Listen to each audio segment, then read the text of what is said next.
खबर कन्नौज से सुप्रीमो के खिलाफ अभद्र टिप्पणी पर भड़के सपाई।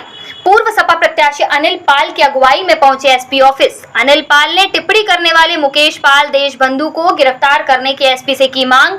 बोले, अनिल पाल भाजपा अपने फायदे के लिए करा सकती मुकेश पाल की हत्या। हमें आपस में लड़ाकर उसे बनाया जा रहा बलि का बकरा। एसपी से मामले का संज्ञान ले जल्द कड़ी कार्यवाही की मांग की।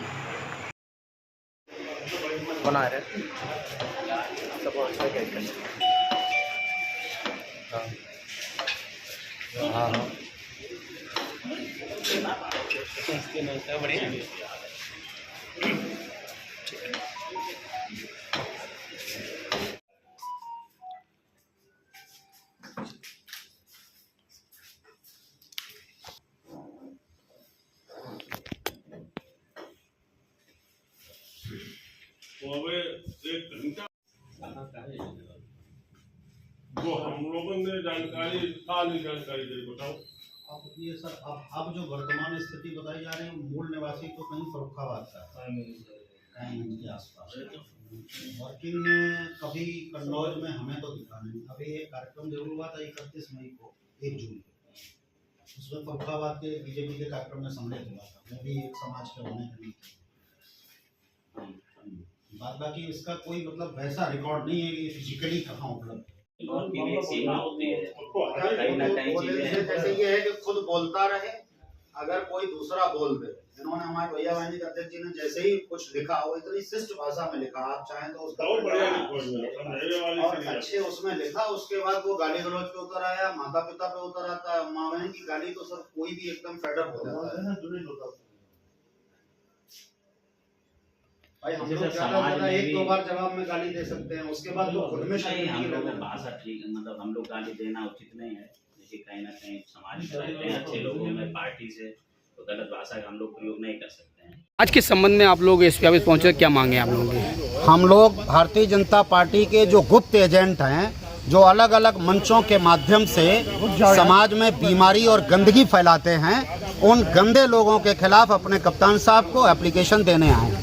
क्या कौन ऐसे लोग हैं जो किन पर? वो सिर्फ आईडी से पहचाना जाता है, जमीन पे कभी दिखता नहीं है। हो सकता है 2029 में दिखाई पड़े। हम लोग स्वागत के लिए तैयार हैं। भैया लड़ो आके, लोकतंत्र है, आपका भी अधिकार है। लेकिन उसके लिए आप किसी नेता को, किसी पार्टी को, किसी विचारधारा को गाली गलौच नहीं कर सकते, आप बदतमीजी नहीं कर सकते, आप दूसरे को बदनाम करते हो। और सबसे बड़ी बात है, इनके पीछे भारतीय जनता पार्टी है। जैसे हम आपके माध्यम से कहना चाहते हैं, कई दिनों से हम देख रहे हैं कि नीरज मिश्रा हत्याकांड की चर्चा ये भी कर रहे हैं 2 दिन से आईडी पे अपनी। हम पूछना चाहते हैं कि उस दिन की जो घटना थी, उस समय के आप लोगों के पास होंगे पक्षकार। उसमें ब्राह्मण बनाम ब्राह्मण था, उसमें जो झगड़ा हुआ, जिसमें जो मर्डर हुआ, लेकिन उस मर्डर को हमारे नेता से जोड़ रहे हो।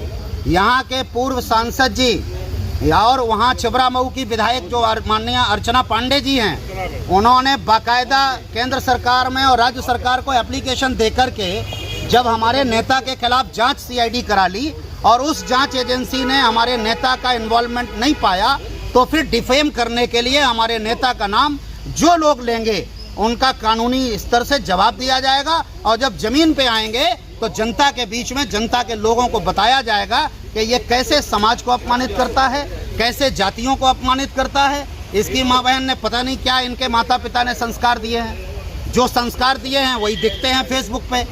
हम लोगों के तो ये संस्कार है नहीं। हमारे जिलाध्यक्ष जी ने अभी 3 दिन पहले उसे बहुत शिष्ट भाषा में समझाने की कोशिश की, तो वो तिकड़म फैला रहा है, हम ही लोगों को लड़ाने पे उतारू है। ऐसा व्यक्ति कौन है, क्या नाम है? ये नाम है मुकेश पाल देशबंधु। मुझे नहीं पता वो कहाँ रहता है। उसका मोबाइल नंबर सहित हमने माननीय एसपी साहब को दिया है, और केवल हम ही ने नहीं दिया, हमारे पूर्व समाजवादी पार्टी के साथियों ने बाकायदा एप्लीकेशन दिया। उसके खिलाफ कार्रवाई नहीं होती। भाजपा का अगर हाथ नहीं है तो क्यों नहीं कार्रवाई होती है? क्यों गुप्त ढंग से वहाँ हमला करवाते हैं? अरे भाई, आप हमसे बात अपनी करो, हम आपसे करेंगे। हम लोग राजनीतिक दल हैं, किसी को भी बीच में ला करके, उकसा करके समाज में वैमनस्यता पैदा करना चाहते हो। और मुझे तो पूरा डर है, इसे आरोप न मानिए, बहुत गंभीरता से लीजिए कि मुझे भय है कि भारतीय जनता पार्टी हमसे लड़ा करके, समाज में विभेद पैदा करके और खाई पैदा करने के बाद कहीं धोखे से ऐसा ना हो। तो हम तो कप्तान साहब से कह के आए हैं कि या तो इसके खिलाफ एप्लीकेशन लिखिए, जेल भेजिए, और नहीं तो इसको सुरक्षा दे दीजिए ताकि सुरक्षित तो रहे। कल को भाजपा वाले मार देंगे, जिम्मेदारी कौन लेगा? बदतमीजी खुद कर रहा है, दोष दे रहा है हमारे समाजवादी लोगों को।